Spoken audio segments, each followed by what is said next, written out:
જય શ્રી કૃષ્ણ મિત્રો, મહાલક્ષ્મી કૃષ્ણ કીર્તનમાં આપનું સ્વાગત છે. મિત્રો, શું તમે જાણો છો, જ્યારે માતા લક્ષ્મી વૈકુંઠ છોડીને ચાલ્યા ગયા ત્યારે ભગવાન વિષ્ણુ પણ બધું છોડીને તેમને શોધવા નીકળ્યા, પરંતુ તિરુમાલામાં તેઓ સાપના દરમાં કેમ બેસી ગયા અને બ્રહ્માજીએ ગાયનું રૂપ કેમ ધારણ કર્યું? આવો જાણીએ શ્રી વેંકટેશ જીવન ચરિત્રના ભાગ 3માં. આપનું હાર્દિક સ્વાગત છે. લક્ષ્મીજીને વિષ્ણુની હાલત નારદ બતાવે છે. નારદ મુનિ કોલ્હાપુરમાં લક્ષ્મીદેવી પાસે ગયા અને વિનયથી નમસ્કાર કરીને બોલ્યા, માતા, આપ વૈકુંઠના રાણી થઈને એક સામાન્ય સ્ત્રીની જેમ ફાટેલ તૂટેલ કપડાં પહેરીને એકાંતમાં તપસ્યા કરી રહ્યા છો. આપના વિના વૈકુંઠ કલાહીન બની ગયું છે અને વિષ્ણુ પણ આપને શોધતા શોધતા વૈકુંઠ છોડીને ભૂલોકમાં ભટકી રહ્યા છે. નારદજીની વાત સાંભળીને લક્ષ્મીજીને ઘણું દુઃખ થયું અને આખરે નારદજીએ લક્ષ્મીજીને બ્રહ્માજી અને શંકરને મળીને આપને શોધતા શોધતા નિરાશ થઈને અન્ન જળ છોડીને તિરુમલામાં આવેલ આંબલીના ઝાડ નીચે સાપના દરમાં બેઠેલ વિષ્ણુને આહાર પહોંચાડવાનો ઉપાય કરવા જણાવ્યું અને એમ કહીને નારદજી લક્ષ્મીની વિદાય લઈને નારાયણ નારાયણ કરતા ચાલતા થયા. લક્ષ્મીજી પોતાના પતિની હાલત સાંભળી દુઃખી થયા અને વિષ્ણુને નિરાહારથી બચાવવા માટે બ્રહ્માજી અને શંકરજીનું ધ્યાન કર્યું. લક્ષ્મીજીની પ્રાર્થના સાંભળી બ્રહ્માજી અને શંકર લક્ષ્મી સામે પ્રગટ થયા. લક્ષ્મીએ બંનેને નમસ્કાર કર્યા અને પોતાના પતિને આ સંકટથી બચાવવા માટે પ્રાર્થના કરી. બ્રહ્માજી અને શંકરજીએ આગળ આપસમાં નક્કી કર્યા મુજબ લક્ષ્મીજીને સૂચન કર્યું કે, હે લક્ષ્મી, બ્રહ્માજી ગાયનું રૂપ અને શંકરજી વાછરડાનું રૂપ ધારણ કરીશું અને તમે તો ગોવાળણના રૂપમાં ગાય વાછરડાને લઈને ચંદ્રગીરીના રાજા ચોલ રાજાને ત્યાં વેચી દો. અમે સાપના દરમાં બેઠેલ વિષ્ણુને ગાયનું દૂધ આપીને બચાવી લેશું. બ્રહ્માજી અને શંકરજીની આ વાત સાંભળી લક્ષ્મીજીને સંતોષ થયો અને તેમ કરવા તૈયાર થયા. બ્રહ્માજીએ ગાયનું રૂપ ધારણ કર્યું અને શંકરે વાછરડાનું રૂપ ધારણ કર્યું. લક્ષ્મી દેવીએ ગોવાલણ બની ગાય વાછરડાને લઈને ચોલરાજમાં પ્રવેશ કર્યો. ચોલરાજમાં ફરતા ફરતા ગોવાલણ રાજાના દરબારમાં ગાય અને વાછરડો લઈને પહોંચ્યા અને ચોલરાજાને કહેવા લાગ્યા, મહારાજ, આ ગાય અને વાછડું ખૂબ જ ઉત્તમ જાતિના છે. આને સામાન્ય માણસ પાડી નહીં શકે, એટલે આપને વેચવા આવી છું. ચોલરાજા અને રાણી ગાય વાછરડાને જોઈને ખૂબ જ ખુશ થયા અને ગોવાલણને મોઢે માગેલ દામ આપીને ખરીદી લીધા. લક્ષ્મીજી અને રાજાને ગાય વાછરડું સોંપી દઈને ફરીને તપસ્યા કરવા કોલ્હાપુર ચાલી ગયા. રાજાએ પોતાના પશુપાલકને આ ઉત્તમ જાતિના ગાય વાછરડું સોંપીને કહ્યું, આ ગાયને સારી રીતે પાડો અને તેનું દૂધ દરરોજ અમને આપ્યા કરો. રાજાની આ વાત ધ્યાનથી સાંભળી પશુપાલક ગાય વાછરડાને લઈને ત્યાંથી નીકળી ગયો. પશુપાલક રોજ બીજી ગાયોની સાથે તે ગાય વાછરડાને પણ વેંકટાચલમ ઉપર ઘાસ ચરાવવા લઈ જતો હતો. પણ તે ગાય નજર ચૂકવીને બીજી ગાયોથી અલગ થઈને વિષ્ણુ જે સાપના દરમાં બેઠા હતા ત્યાં જઈને પોતાનું દૂધ સાપના દર ઉપર છાંટીને પાછી બીજી ગાયો સાથે પાછી મળી જતી. રોજ આમ જ થતું હતું. એક દિવસ તે ગાયે પશુપાલકને દૂધ ન આપ્યું. આમ કેટલાય દિવસો વીતી ગયા, પરંતુ એક દિવસ પણ પશુપાલકે એ ગાયનું દૂધ રાજાને ન આપ્યું. એક દિવસ મહારાણીએ પશુપાલકને બોલાવીને કહ્યું, પશુપાલક, તને અમોએ નવી ગાયનું દૂધ રોજ આપવા કહેલ પણ હતું. તે એક દિવસ પણ દૂધ લાવ્યો નહીં. શું તે ગાયનું દૂધ તું પી જાય છે? અગર વેચી દે છે? તું ધોખાબાજ છે. તેમ રાણીએ કઠોર વચનોમાં પશુપાલકને કહ્યું. આ સાંભળી પશુપાલક ડરી ગયો અને ધ્રુજતા જવાબ દીધો, રાણી સાહેબ, બધી ગાયોની જેમ તે ગાયને દોહવા જતાં તે ગાયના આંચળમાં એક ટીપું પણ દૂધ નથી મળતું. સમજમાં નથી આવતું કે આ કેવી માયા છે. રાણીને પશુપાલકની વાત ઉપર વિશ્વાસ ન આવ્યો અને તેને ધમકાવતા કહ્યું, અરે મૂરખ, વાછડાવાળી ગાયને દૂધ ન હોય તેમ બને ખરું?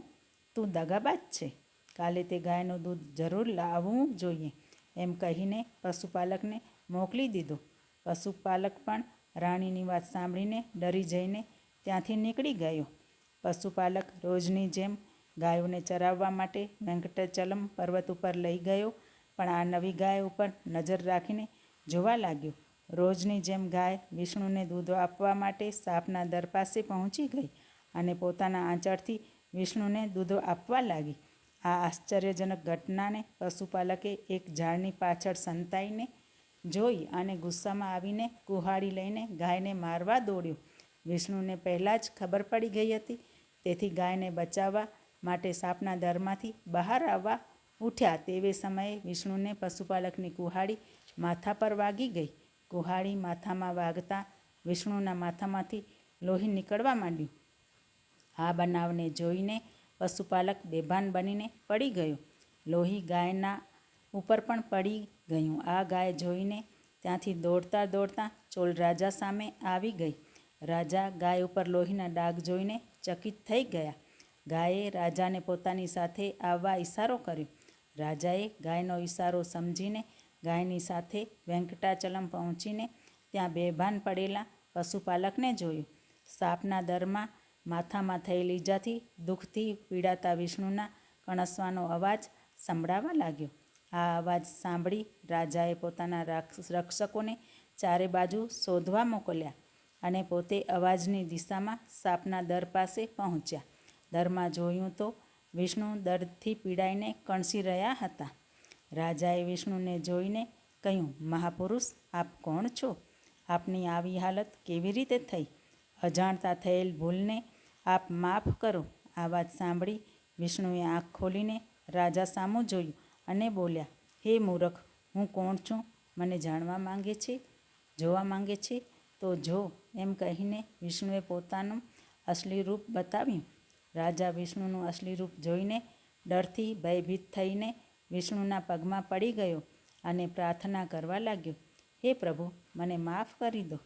રાજાના આ વચન સાંભળી વિષ્ણુએ નારાજ થઈને કહ્યું કે, હે રાજા, તું પિશાચ બની જા. આમ વિષ્ણુએ ચોલ રાજાને શાપ આપ્યો.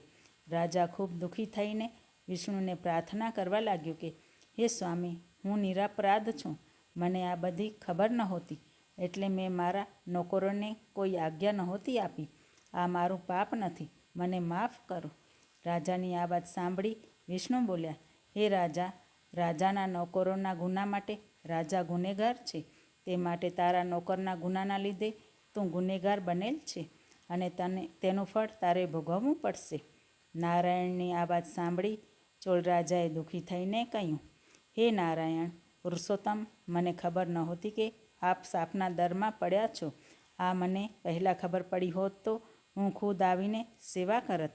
મને ખબર નહીં કે આખરે શું પરિણામ આવશે. મને માફ કરો, હું બેકસૂર છું. રાજાએ રોઈ રોઈને આમ શ્રીમન્નારાયણને પ્રાર્થના કરી. વિષ્ણુએ ચોલ રાજાને જણાવ્યું કે મેં દીધેલ શાપ અટલ છે, તે પાછો લઈ શકાય નહીં અને તેનો મને અધિકાર નથી. તે માટે તું શાપ ભોગવીને આ શરીર છોડી દે.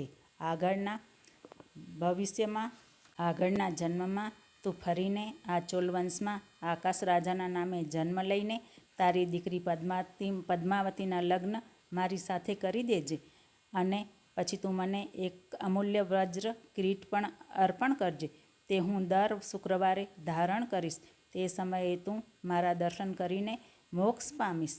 આ પ્રકારે વિષ્ણુએ ચોલ રાજાને શાપ વિમોચન બતાવ્યું.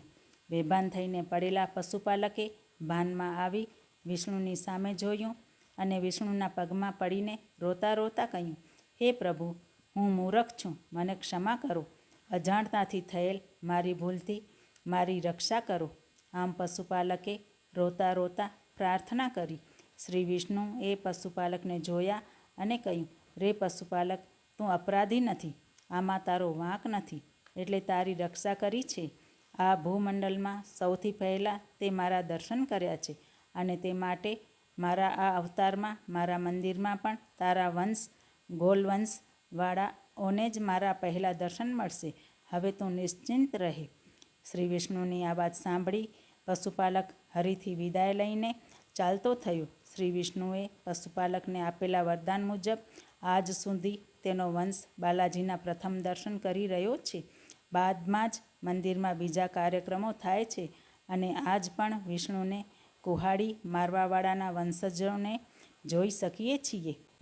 મિત્રો, તમને સારું લાગે તો મારી ચેનલને સબસ્ક્રાઈબ કરજો ને લાઈક કમેન્ટ કરજો. પાસે આપેલ બેલના બટનને પ્રેસ કરીને નોટિફિકેશન ઓન કરી દેજો, જેથી પહેલો વિડીયો તમારી પાસે આવે. તમારા ફ્રેન્ડ્સ ફેમિલીમાં શેર કરજો. મને સાંભળવા માટે આપનો ધન્યવાદ.